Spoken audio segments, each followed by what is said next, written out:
Hello मेरे प्यारे साथियों, कैसे हैं आप लोग। उम्मीद है आप स्वस्थ होंगे, मस्त होंगे, ज़बरदस्त होंगे। ठीक है, मेरा नाम राजीव कुमार शर्मा है। ठीक है, हम इस यूट्यूब के चैनल के माध्यम से क्लास 10th की बुक का क्या करेंगे, अध्ययन करेंगे। ठीक है, चैप्टर वाइज पढ़ेंगे हम लोग। ठीक, हम स्टार्ट करने जा रहे हैं पहला चैप्टर मैथ का। पहला चैप्टर आपका क्लास 10th का यूपी बोर्ड। ठीक, जो आपका चैप्टर का नाम है क्या, वास्तविक संख्या, रियल नंबर। ठीक है, उसका हम पूरी थ्योरी पढ़ेंगे, उसके बाद हम लोग सवाल पे आएंगे। तो चलिए पढ़ते हैं। तो सबसे पहले हम स्टार्ट करेंगे हम लोग सम्मिश्र संख्या। कौन संख्या? सम्मिश्र संख्या।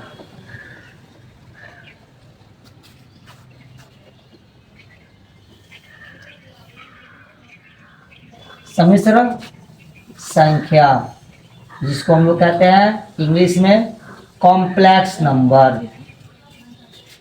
कॉम्प्लेक्स नंबर क्या कहते हैं इसको हम इंग्लिश में? Complex number. जो आपकी ये सम्मिश्र संख्या है, कौन संख्या है? सम्मिश्र संख्या है। ये दो संख्याओं के मिलने से बनता है। वो कौन कौन संख्या है हमारा? तो पहला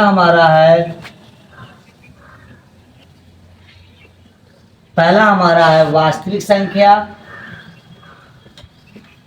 वास्तविक संख्या जिसको इंग्लिश में हम लोग कहते हैं रियल नंबर। कौन सा नंबर कहते हैं?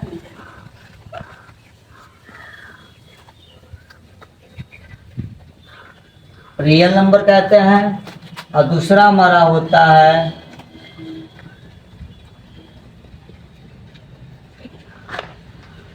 काल्पनिक संख्या, इमेजिनरी नंबर कहते हैं। इमेजिनरी नंबर कहते हैं।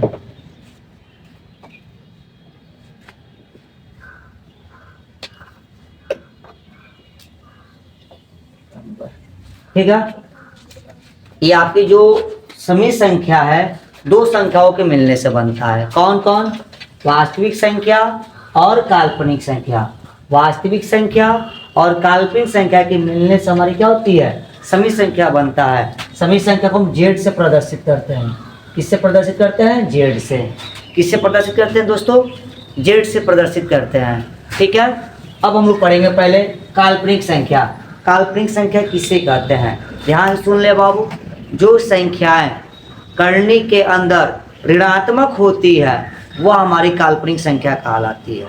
क्या बोले हैं कि जो संख्याएं रूट के अंदर यानी करनी के अंदर ऋणात्मक होती है क्या कहलाती है? काल्पनिक संख्या कहलाती है। जैसे लिख देते हैं हम, जो संख्याएं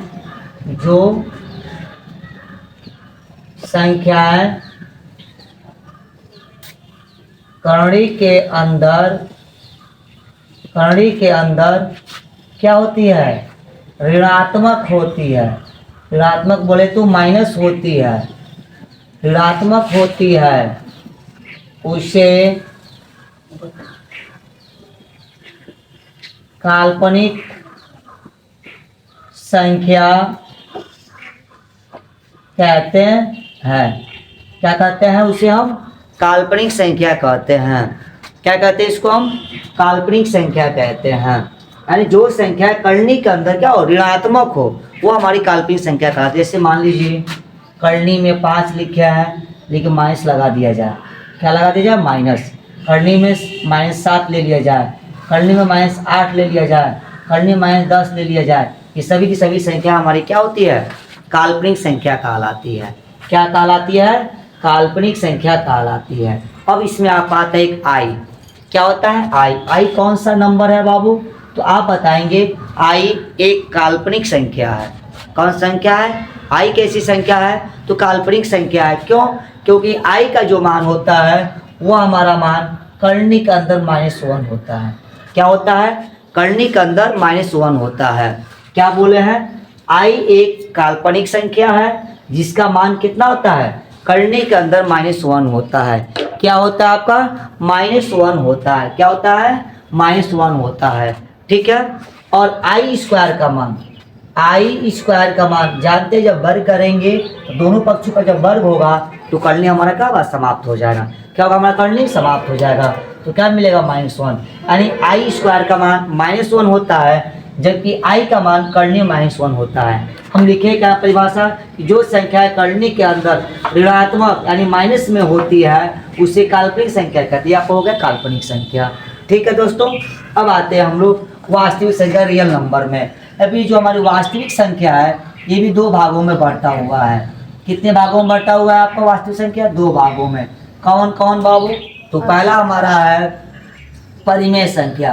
पहला क्या हमारा, परिमेय संख्या। कौन संख्या, परिमेय संख्या। दूसरा कौन है हमारा, काल्पनिक संख्या। दूसरा क्या हमारा, मिस्टेक, अपरिमेय संख्या। अपरिमेय संख्या, इसको इंग्लिश में कहते हैं इरेशनल नंबर। रैशनल नंबर, इसे कहते हैं हम लोग रैशनल नंबर। Rational number. ठीक है दोस्तों, क्या हम लोग पढ़े आज, पढ़े हैं समिश्र संख्या। क्या पढ़े हैं हम लोग, समिश्र संख्या। इस समिश्र संख्या को 2 भागों में तोड़ा गया है। समिश्र संख्या दोनों को मिलने से बनता है। कौन कौन, एक वास्तविक और एक हमारा काल्पनिक। वास्तविक संख्या और काल्पनिक संख्या के मिलने से हमारी क्या होती है, समिश्र संख्या बनता है।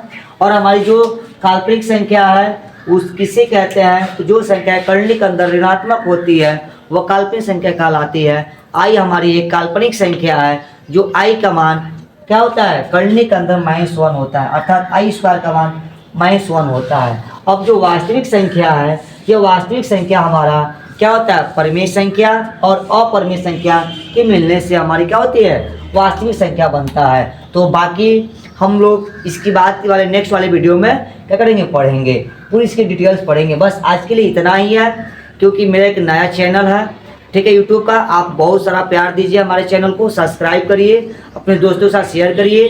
जो भी बच्चे यूपी बोर्ड्स में है ना, यूपी बोर्ड से पढ़ाई कर रहे हैं, तो आप प्लीज़ मेरे चैनल को सब्सक्राइब कर लें और अपने दोस्तों के पास शेयर कर लें। ठीक है, ये आपके लिए फ़ायदेमंद है। एकदम हमेशा आपका कंटिन्यू आपका वीडियो इस पर मिलेगा और आप घर बैठे आसानी से पढ़ सकते हैं। एक्सरसाइज के अनुसार प्रश्नावली, क्वेश्चन नंबर, वो पूरा क्या करेंगे, आपको पढ़ाते चलेंगे, है ना। आप एक कमेंट बॉक्स में जरूर बताइएगा कि एनसीईआरटी का नया बुक से पढ़ेंगे कि पुराने बुक से पढ़ेंगे। हमारा जहाँ तक मानना है दोनों बुक मिलाकर पढ़ा जाए, क्योंकि जो इस बार जो बोर्ड की एग्जाम में देखा गया है कुछ क्वेश्चन हमारे पुराने एनसीईआरटी के बुक से भी था। ठीक है, हम ऐसा करेंगे कि दोनों को मिलाकर पढ़ेंगे। ठीक है दोस्तों, बाकी अपना ख्याल रखिए, बाकी मिलते हैं हम लोग नेक्स्ट वीडियो में।